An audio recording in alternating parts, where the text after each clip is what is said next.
Bonjour. Aujourd'hui, je vous propose un petit tour par le Tibet ou un petit détour par le Tibet ou un petit retour par le Tibet. C'est celle-là la plus juste. Un petit retour par le Tibet. Donc, ce sont des extraits d'enseignements donnés à une poignée de disciples par un des plus grands maîtres dzogchen du XXe siècle, à savoir Tulku Urgyen Rinpoche, dans ce très beau livre. Et je mets mes lunettes. Instruction du cœur, la quintessence des enseignements dzogchen. Ce monsieur était également le père, il est décédé il y a une vingtaine d'années, une trentaine d'années même. Ce monsieur était le père de deux grands lamas tibétains, Choki Nyingma Rinpoche et le très très célèbre Yongey Mingyur. Voilà. Jaya fait la folle pendant que nous partons au Tibet. Peut-être qu'elle a une connexion. Donc ce sont deux extraits longs et un tout petit aphorisme. Voilà.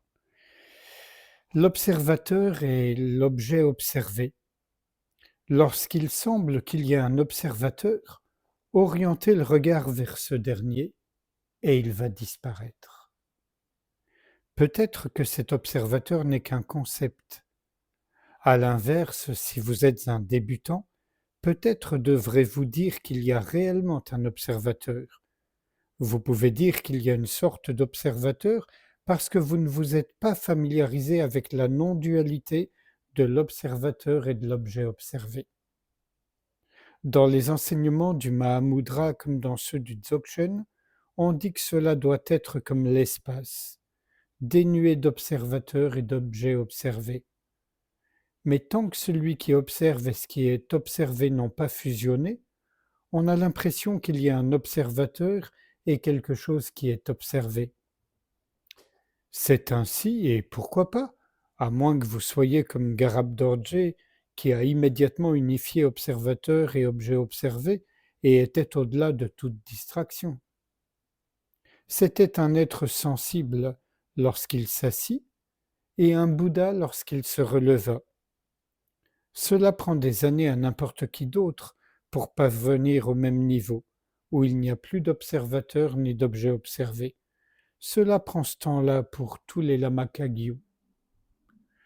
Vous devez vérifier par vous-même pour voir s'il y a un observateur et un sujet et un objet observé, s'il y a dualité ou pas.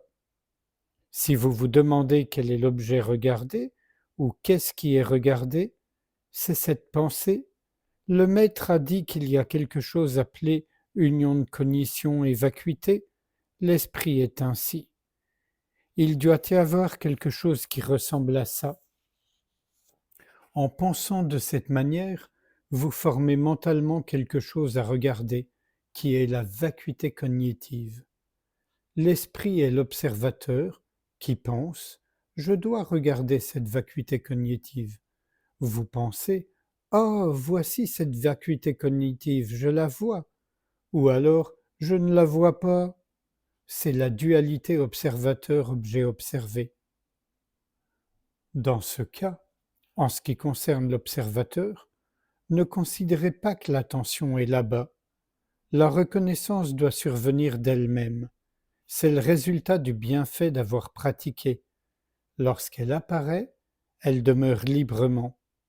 Ce maintien libre est extrêmement important. Dans la terminologie dzogchen, demeurer librement est défini comme demeurer librement sans méditer extérieurement. Je voudrais juste faire une petite parenthèse.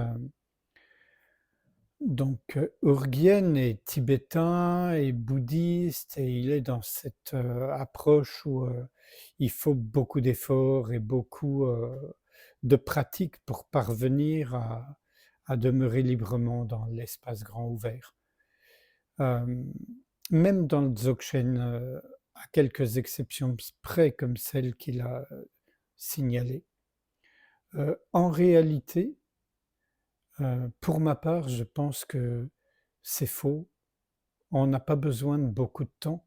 Il suffit d'une conviction très forte et de l'expérience immédiate où on reconnaît que l'observateur, ce qu'il observe, disparaissent et se fondent dans l'espace infiniment ouvert de la présence, de la conscience. Il ne faut pas du temps. D'ailleurs, il y a des approches comme celle de Douglas Harding avec la vision sans tête qui rappellent immédiatement qui on est vraiment. Après, là où il y a ambiguïté, c'est qu'il peut falloir du temps pour que ça s'intègre dans la vie quotidienne, pour que l'individu lâche vraiment sa croyance en l'individu séparé qu'il croit être. Mais ça, c'est autre chose. Ça ne veut pas dire qu'il faille du temps pour reconnaître la fusion, comme l'appelle Urgen, de l'observateur et la chose observée. Je reprends. On peut trouver que je suis gonflé de commenter un grand maître tibétain, moi qui ne suis ni un maître ni tibétain, et voilà, quoi. Je m'autorise. À vous de voir ce qu'il en est. Encore une fois, commencez par reconnaître votre nature, puis décider sur un point, sans aucune hésitation conceptuelle, sur le fait qu'il en est vraiment ainsi ou pas. Vous devez vous déterminer sur Rigpa elle-même. Rigpa, c'est la conscience éveillée.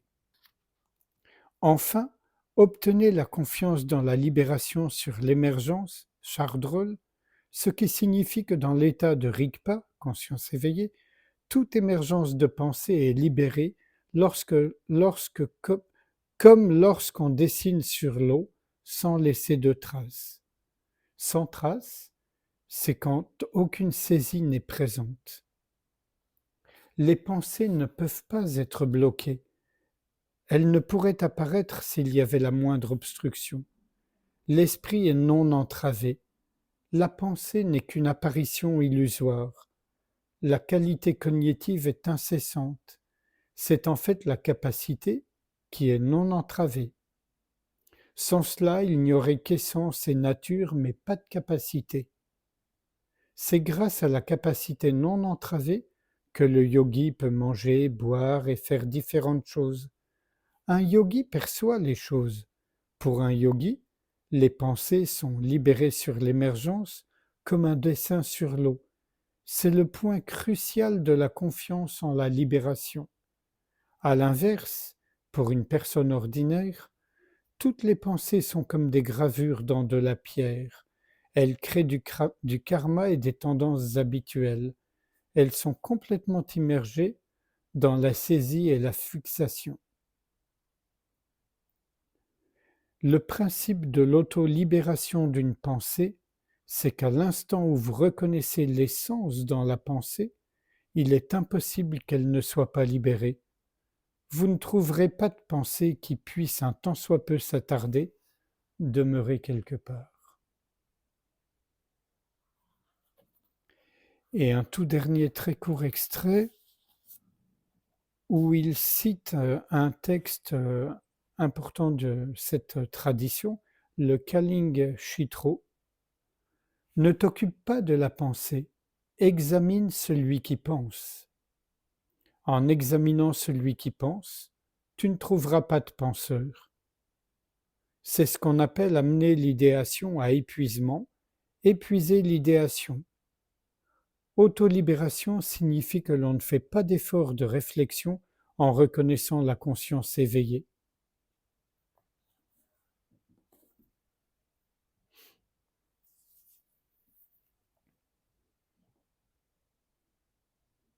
Sans réfléchir à ce qui vient d'être lu, si vous le voulez bien, nous pouvons passer un instant ensemble en silence, sans rien faire du tout, juste être ouverture.